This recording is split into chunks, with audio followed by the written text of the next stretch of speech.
Hello hello, ನಮಸ್ಕಾರ madam. Madam ನಮಸ್ತೆ. ಏನು ಹೆಸರು, ಎಲ್ಲಿಂದ ಕರೆ ಮಾಡ್ತಾ ಇದ್ದೀರಾ? ಬೆಂಗಳೂರಿಂದ ಕರೆ ಮಾಡ್ತಿರೋದು, ಸುಮಿತ್ರಾ ಅಂತ. ಓಕೆ, ಯಾರ ಬಗ್ಗೆ ಕೇಳಬೇಕಿತ್ತು? ಡೇಟ್ ಆಫ್ ಬರ್ತ್ ಹೇಳಿ. ನನ್ನ ಮಗನ ಬಗ್ಗೆ ಕೇಳಬೇಕಿತ್ತು. ಹ್ಞೂ 20/7/2007. ಓಕೆ, 27/2007. ಹುಟ್ಟಿದ ಸಮಯ ಬೆಳಗ್ಗೆ 11:30. 11:30. ಓಕೆ ಮೇಡಮ್, ಏನು ಪ್ರಶ್ನೆ ಇದೆ ಕೇಳಿ. ನಮಸ್ಕಾರ ಮೇಡಮ್ ಮೇಡಮ್. ನಮಸ್ತೆ.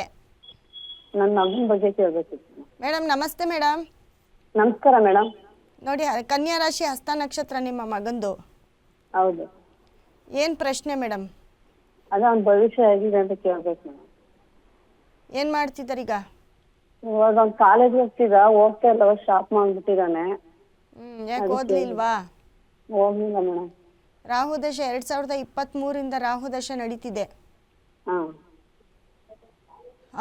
ಅವ್ರ ತಂದೆ ಇದ್ದಾರಾ? ಹಾಂ, ಇದ್ದಾರೆ ಮೇಡಮ್. ಏನು ಮಾಡ್ತಿದ್ದಾರೆ? ಅಲ್ಲಿ ಡ್ರೈವರ್ ಕೆಲಸ. ಓಕೆ ಮೇಡಮ್, ಅವ್ರಿಗೆ ಅವರ ಜಾತಕದಲ್ಲಿ ಶುಕ್ರ ಮತ್ತು ಶನಿ ಕೇತು ಕೆಟ್ಟಿದ್ದಾರೆ ಆಯಿತಾ. 12ನೇ ಮನೆಯಲ್ಲಿ ಶನಿ ಕೇತು ಶುಕ್ರ ಇರ್ತಾರೆ. ನಿಮ್ಮ ಕುಟುಂಬದಲ್ಲಿ ಯಾರಿಗಾದ್ರೂ ಕ್ಯಾನ್ಸರು, ಕಿಡ್ನಿ ತೊಂದರೆ ಆ ಥರ ಏನಾದರೂ ಇದೆಯಾ? ಆ ಥರ ಏನಾದರೂ ಬಳಲ್ತಾ ಇದ್ದಾರೆ? ನಿಮ್ಮ ಕುಟುಂಬದಲ್ಲಿ ಯಾರೂ ಇಲ್ಲ ಆ ಥರ? ಹಾಸಿಗೆ ಹಿಡ್ದಿರೋದು, ಬೆಡ್ ಅಡಿಕ್ಟ್ ಆಗಿರೋದು ಆ ಥರ ಯಾರೂ ಇಲ್ಲ? ಯಾರಿಲ್ಲ ಮೇಡಮ್. ನೋಡಿ ಮೇಡಮ್, ಅವ್ರಿಗೆ ಕೆಲಸ ಅಂತ ಬಂದಾಗ ಇವಾಗ ಏನು ಅವ್ರ ಕೆಲಸದ ಬಗ್ಗೆ ಕೇಳ್ತಾ ಇದ್ದೀರಾ? ಅವ್ರಿಗೆ ರಾಹು ದಶೆ ನಡೀತಿದೆ. ರಾಹು ದಶೆ ಬಂದು ರಾಹು ಬಂದು 6ನೇ ಮನೇಲಿದ್ದಾರೆ. ಇವಾಗ ನಡೀತಾ ಇರೋ ದಶೆ ಏನಂತ ಚೆನ್ನಾಗಿಲ್ಲ. 2023ರಿಂದ ನಿಮ್ಮ ಮಗ ನಿಮ್ಮ ಮಾತು ಕೇಳ್ತಾ ಇಲ್ಲ. ಏನು ಹೇಳಿದ್ರು ಏನಾದರೂ ಒಂದು ಹೇಳ್ತಾ ಇರ್ತಾರೆ. ಮತ್ತು 2023ರಿಂದ ಅವ್ರಿಗೇನು ಟೈಮ್ ಚೆನ್ನಾಗಿಲ್ಲ. ಎಲ್ಲೋದ್ರೂ ಜಗಳ, ಕುಟುಂಬದಲ್ಲಿ ಜಗಳ, ಯಾರ ಹತ್ರ ಮಾತಾಡಿದ್ರು ಸ್ವಲ್ಪ ಕಿತ್ತಾಟಕ್ಕೆ ಹೋಗ್ತಾರೆ, ಕೋಪ ಜಾಸ್ತಿ ಇರುತ್ತೆ. ಆ ಥರ ಒಂದು ಸಿಚುವೇಶನಲ್ಲಿ ಇರ್ತಾರೆ. ಏನು ಕೆಲಸಕ್ಕಿನ್ನ ಏನು ಕೆಲ್ಸಕ್ಕೆ ಹೋಗ್ತಾ ಇಲ್ಲ? ಇಲ್ಲ ಮೇಡಮ್, ಕಾಲೇಜ್ ಹೋಗ್ತಿಲ್ಲ, ನಿಮ್ಮ ಮನೆಗೆ ಇದ್ದಾನೆ. ಕಾಲೇಜ್ ಬಿಟ್ಟಿದ್ದಾರೆ, ಕೆಲ್ಸಕ್ಕಾದ್ರೂ ಹೋಗಕ್ಕೆ ಹೇಳಿ. ನನ್ನ ಪ್ರಕಾರ ಏನು ಗೊತ್ತಾ, ಈ ಟೈಮ್ ಅವ್ರಿಗೆ ತುಂಬ ಬ್ಯಾಡ್ ಟೈಮು. ಅದು ಮನೇಲಿ ಕೂಡ ಅದರ ಪರಿಣಾಮ ಬೀರುತ್ತೆ. ರಾಹು ಅವ್ರಿಗೆ 6ನೇ ಮನೇಲಿದ್ದಾರೆ, ಅವರ ಲಗ್ನಕ್ಕೆ 6ನೇ ಮನೇಲಿದ್ದಾರೆ, ಟೈಮ್ ಕೆಟ್ಟಿದೆ. ಅದೇ ರೀತಿ ಅವ್ರದ್ದು ಕನ್ಯಾ ರಾಶಿಯಾಗಿರುತ್ತೆ. ರಾಶಿ ಪ್ರಕಾರ ತೊಗೊಂಡ್ರು 6ನೇ ಮನೇಲಿರುತ್ತೆ. ಮತ್ತು ಅವ್ರಿಗೆ ಶುಕ್ರ ಮತ್ತು ಶನಿ ಸಪೋರ್ಟ್ ಮಾಡಲ್ಲ.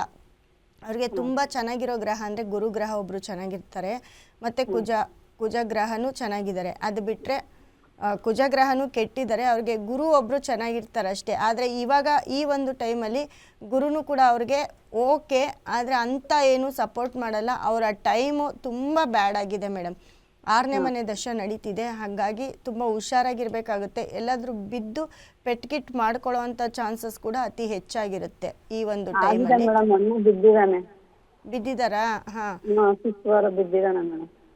ಬಿದ್ದು ಪೆಟ್ಟು ಮಾಡ್ಕೊಳ್ಳೋ ಅಂಥದ್ದು, ಅಥವಾ ನೋಡಿ ಎಲ್ಲೋ ಸ್ವಲ್ಪ ಗಾಯ ಆಗಿದ್ರೆ ಪರವಾಗಿಲ್ಲ. ಜೋರಾಗಿ ಏನಾದರೂ ಏಟಾಗಿದ್ದರೆ ತುಂಬ ಸ್ಟಿಚ್ ಮಾಡಿಸ್ಕೊಳ್ಳೋದು, ಕೈಕಾಲು ಮೂಳೆ ಮುರ್ಕೊಳ್ಳೋದು, ಈ ಥರ ಇನ್ಸಿಡೆಂಟ್ಗಳೆಲ್ಲ ಆಗುತ್ತೆ. ಹಾಗಾಗಿ ತುಂಬ ಕೇರ್ಫುಲ್ಲಾಗಿರಬೇಕಾಗುತ್ತೆ.